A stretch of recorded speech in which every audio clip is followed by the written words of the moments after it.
বলে মানুহৰ যদি ভাৱ চিন্তা আগবাঢ়িব লাগে শিক্ষা যথেষ্ট গুৰুত্বপূৰ্ণ কাৰণ শিক্ষা এতিয়া মাধ্যম য'ত আমি আমাৰ ভদ্ৰতাৰ পৰিচয় দিওঁ আমি কেনেকুৱা মানুহ সেইখিনি আমি শিক্ষাৰ থ্ৰু দি বহুতখিনি বস্তু আমি জানিব পাৰোঁ কিন্তু এনেকুৱা এয়া এটা কি ধৰণৰ কথা হৈছে যেতিয়া শিক্ষাক লৈও এতিয়া কাজিয়া মানে বিশৃংখল সৃষ্টি হৈছে ৰাইজৰ মাজত এতিয়া সংঘাত হৈ পৰিছে ষ্টুডেণ্টছৰ অলৰেডি এটা টেনশ্যন হৈয়ে থাকে তাৰপিছত আপোনাৰ যে টিচাৰক লৈ টেনশ্যন এতিয়া নতুনকৈ এইটো নতুনকৈ এটা গেম চেঞ্জ হৈছে নেকি চৰকাৰৰ যে এতিয়া আমি টেক্স যিমান পাৰোঁ ল'ম মদ আমি যিমান পাৰোঁ 4,500 লিটাৰ মানুহকতো খুৱাব লাগিবই এতিয়া আমি শিক্ষাত অলপ পইচাটো অকণমান দেখিছে নেকি ক'ৰবাত হেৰি ডিপাৰ্টমেণ্টবিলাকত কলেজবিলাকত যে আমি এতিয়া শিক্ষাৰ ক্ষেত্ৰত আমি এতিয়া শিক্ষাত আমি তাত হাতখন দিওঁ তাৰমানে কথাটো এনেকুৱা যে চব আপুনি একত্ৰীকৰণৰ নামত 8,066 স্কুল আপোনাৰ মাৰ্চ কৰিলে সেইখিনি বুজিলোঁ মাৰ্চ কৰাৰ লগতে সেই যেতিয়া স্কুল এখন যেতিয়া বিদ্যালয় এখন হয় ৰাইজে কি কৰে একেলগতে মিলিজুলি ৰাইজে তাত মাটি দিয়ে কোনোবাই ওচৰৰ যদি দংকলটো দিয়ে সেনেকৈ মিলি পিনে ধুনীয়াকৈ এখন স্কুল হয় তাৰপিছত চৰকাৰে এখন প্ৰদেশীকৰণ কৰে এতিয়া সেই 8,066 যে স্কুলকেইখনবিলাক যে গুচি গ'ল যে মোৰ প্ৰশ্নটো প্ৰথম চৰকাৰলৈ এইটো যে তাত যে সেই আপোনাৰ মাটিখিনি যে ৰাইজে দিলে যে সেই মাটিখিনি এতিয়া চৰকাৰে ল'ব নে মাটিখিনি যোনে দান দিছিলে তেওঁ ঘূৰাই দিব সেইটো এটা প্ৰশ্ন হৈ থাকিব সেকেন্ড কথাটো এটো হ'ল যে এয়া কি শুনিবলৈ পাইছো যে আমি এতিয়া শিক্ষাৰ পইচাখিনিও 300 কলেজ আপোনাৰ আমাৰ অসমত এনেকুৱা আছে য'ত আপোনাৰ পানীৰ অভাৱ ইলেক্ট্ৰিচিটিৰ অভাৱ শিক্ষা যেতিয়া বৰষুণ দিয়াৰ লগে লগে আপোনালোকৰ নিউজৰ বা যথেষ্ট মাধ্যমৰ নিউজ চেনেলবিলাকে দেখাই থাকে যে স্কুলৰ পৰা গৰম দিনত হ'লে দেখিব গোটেই চাং ফাটি যায় গৰমত ফেন এখন ল'ৰা ছোৱালীক ইমান কষ্টত পঢ়ে বৰষুণত দেখিব যে গোটেই আপোনাৰ স্কুলখন উটি বাঢ়ি গুচি গ'ল পানী পৰিছে ডেস্ক নাই বেঞ্চ নাই একো নাই হেনেকুৱা ক্ষেত্ৰতো আকৌ এতিয়া চৰকাৰে এতিয়া নতুনকৈ এইটো কি চিষ্টেম ওলাইছে যে শিক্ষক নাহে আপোনাৰ ল'ৰা ছোৱালী নাহে মোৰ কথা এইটো হ'ল আপোনালোকে যে যেতিয়া উন্নয়ন কৰিম বুলি ভাবিছিলে তেতিয়া আপোনালোকে যে গুণোৎসৱটো প্ৰতি বছৰে কৰে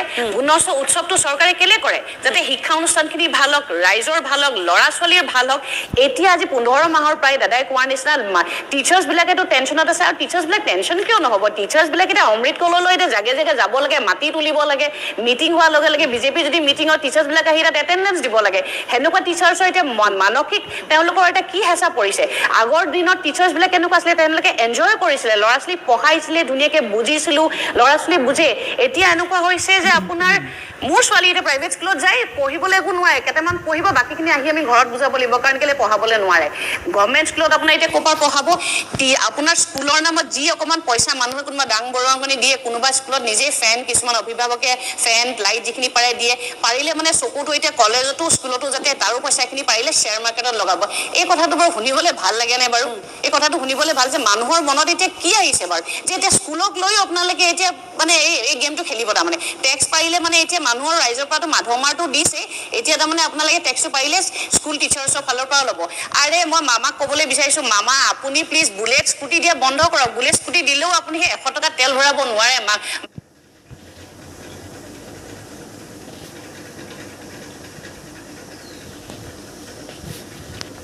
বুলেট স্কুটি দিলেও আপুনি সেই 100 টকা তেল ভৰাব নোৱাৰে মাক ল'ৰা ছোৱালীবিলাকে তাৰ কাৰণে ল'ৰা ছোৱালীয়ে কিছুমানে ছুইচাইড কৰে মাৰপিট হয় ল'ৰাবিলাকে ক'ৰবাত ল'ৰা ছোৱালীবিলাকক লৈ ফুৰিবলৈ যায় বহুত বেয়া অৱস্থা হৈছে তাতকৈ মই ভাবোঁ সেই পইচাখিনি আপোনালোকে লাগিলে স্কুলখন পঢ়িবলৈ কাৰণে ভাল কৰকচোন লাগিলে কলেজখন ভাল কৰকচোন সেইখিনিতো আপোনালোকে কৰিব পৰা নাই আৰু বেছি আশা কৰিব নোৱাৰি কেলৈ নোৱাৰি জানেনে আমাৰ HRD মিনিষ্টাৰে আপোনাৰ 2016 কোন আছিলে স্মৃতি ইৰাণী ডাঙৰীয়ানী তেওঁ সেই ফেক ডিগ্ৰীখনক লৈ এতিয়া হাইকোৰ্টেও সেই ৰেকৰ্ডটো বিচাৰিছে আমি এখানে বহুত বেছি আশা কৰিব নোৱাৰো কথাটো সেইকাৰণে ইয়াৰ জৰিয়তে অনুৰোধ কোনো ছাত্ৰ ছাত্ৰীৰ শিক্ষকে টেনশ্যন এইকাৰণে ল'ব নালাগে যদি তেখেতসকল আছে আমি কৈছোঁ কোনখিনি যিখিনি এটেণ্ডেঞ্চ দিয়া নাই যদি এটেণ্ডেঞ্চ দিয়া নাই তেতিয়াহ'লে সেই ছাত্ৰ বা সেই শিক্ষকজন আছে বুলিতো কংগ্ৰেছে কেতিয়াও প্ৰতিপন্ন কৰিব নোৱাৰিব যদি আছে তেওঁৰ ক্ষেত্ৰতে কোনো ব্যৱস্থা কৰা নহয় দ্বিতীয় কথা তেখেতে কৈছিলে যে এতিয়া শ্বেয়াৰ মাৰ্কেটত লগাব এই বিষয়টো ইতিমধ্যে আপুনি শিক্ষামন্ত্ৰীৰ বাৰীত দেখাইছিলে কোনো ধৰণৰ নটিচ ওলোৱা নাই 29 মাৰ্চত যিখন এই বিষয়ে আলোচনা হৈছিল সেইটো এটা ফিনান্স ডিপাৰ্টমেণ্টৰ অধীনত বিভিন্ন নিগম নিকায়ৰ ক্ষেত্ৰত আলোচনা হৈছিল এইটো এটা টোটেলি পৃথক বিষয় গতিকে মহাবিদ্যালয় বিশ্ববিদ্যালয় বা স্কুলৰ কোনো ধৰণৰ যি নামভৰ্তি মাচুলকে ধৰি যিকোনো পইচা কেতিয়াও এনেধৰণৰ শ্বেয়াৰ মাৰ্কেট বা অপেন মাৰ্কেটত লগোৱা নহয় তেখেতে কৈছিলে এটা কথা যিখিনি একত্ৰীকৰণৰ নামত আমি স্কুল বন্ধ কৰিলোঁ কোনো স্কুল বন্ধ হোৱা নাই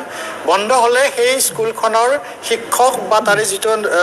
কৰ্মচাৰী থাকে তেখেতৰ চাকৰিটো নোহোৱা হয় দৰমহা নাপায় দ্বিতীয়তে মই কওঁ তেখেতে যিটো ইউটাইছৰ ৰাইজে প্ৰতিবাদ কৰিব পাৰে আপোনালোকক প্ৰভোগ কৰাৰ কাৰণে প্ৰতিবাদ কৰে দ্বিতীয় কথা আপুনি সোধা প্ৰশ্নকেইটাই মই উত্তৰ দি আছোঁ অকণমান ধৈৰ্য ধৰক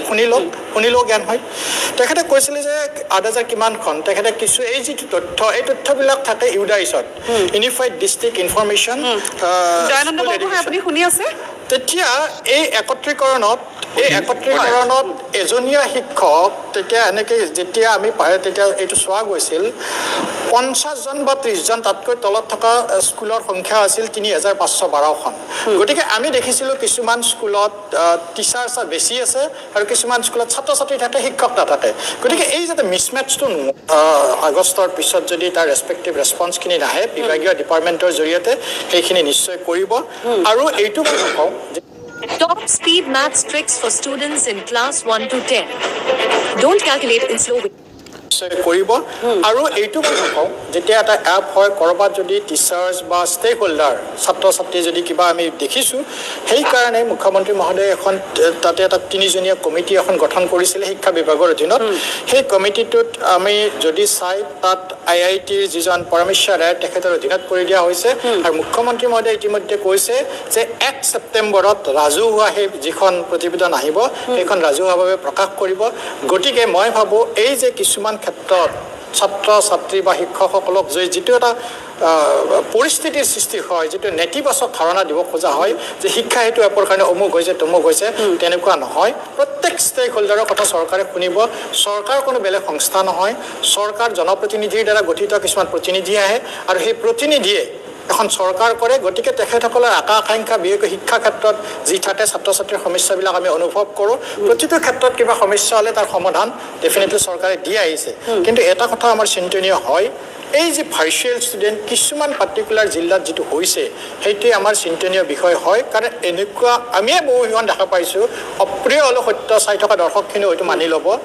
যে বহুত এনেকুৱা স্কুল আছে য'ত নিজৰ চৰকাৰীভাৱে পঞ্জীয়নটো ৰাখিবৰ কাৰণে গ্ৰাণ্টটো পাবৰ কাৰণে তেখেতসকলে ৰেজিষ্টাৰত ছাত্ৰ ছাত্ৰী দেখুৱাই থয় কিন্তু প্ৰকৃত অৰ্থত ছাত্ৰ ছাত্ৰীখিনি নাথাকে গতিকে এনেধৰণৰ নোহোৱা কৰাৰ কাৰণে এই ব্যৱস্থাটোৰ চিন্তা কৰা হৈছে আৰু আপোনালোকক অৱগত কৰোঁ যে গুণোৎসৱৰ কথাটো ইয়াত উলিয়াইছিল শিক্ষা বিভাগে কেন্দ্ৰীয় চৰকাৰৰ শিক্ষা বিভাগে অসমৰ গুণোৎসৱৰ আৰ্হিত সৰ্বভাৰতীয় পৰ্যায়ৰ সকলো ক্ষেত্ৰতে গুণোৎসৱ কৰিব পাৰি নেকি তাৰে চিন্তা চৰ্চা কৰিছে ইতিমধ্যে মই অৱগত কৰিছিলোঁ যে আমাৰ শিক্ষা হেতু এপক নেশ্যনেল ই-গভাৰ্নেন্স এৱাৰ্ডৰে সন্মানিত কৰা হৈছে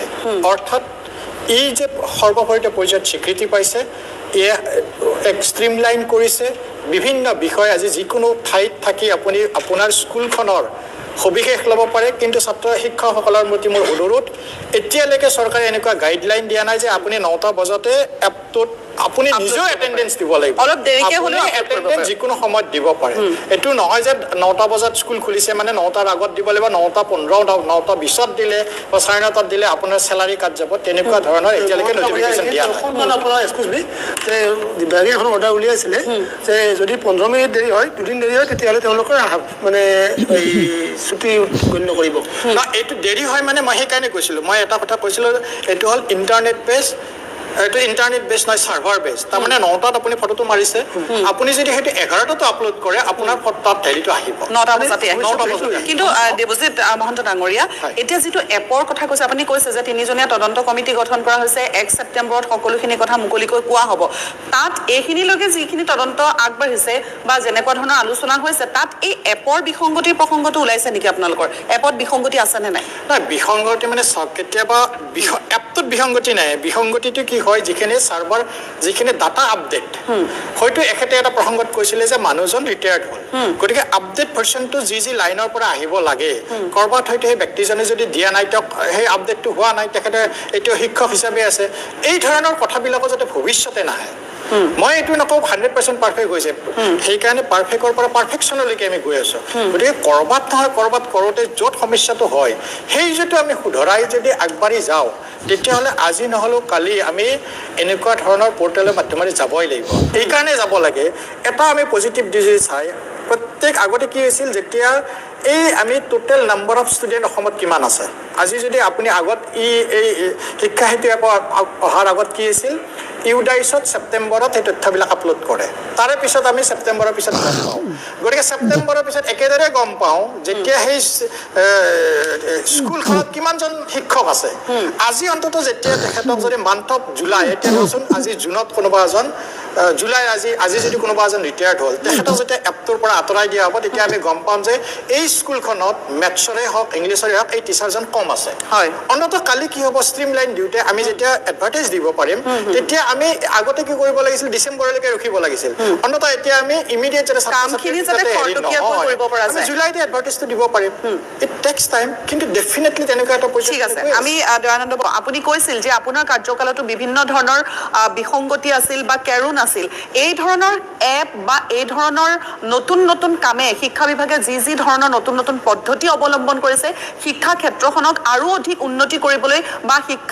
শিক্ষা জগতখন আৰু অধিক আগবঢ়াই নিয়াৰ ক্ষেত্ৰত এনে ধৰণৰ পদক্ষেপ তেওঁলোকে হাতত লৈছে পূৰ্বৰ আৰু এতিয়াৰ যদি আপুনি গোটেই পৰিৱেশখিনি চাই বা কাম কাজসমূহ চাই চৰকাৰৰ যি সিদ্ধান্ত এই সিদ্ধান্তসমূহৰ পাছত আপুনি ভাবেনে যে এই কেৰুণসমূহ যদি আমি এফালে একাষৰীয়া কৰি থওঁ এই শিক্ষা বিভাগ বা এই শিক্ষা জগতখন আগুৱাই যোৱাটো সম্ভৱ হ'বনে এই ধৰণৰ যি ব্যৱস্থা এই ধৰণৰ যি সিদ্ধান্তৰে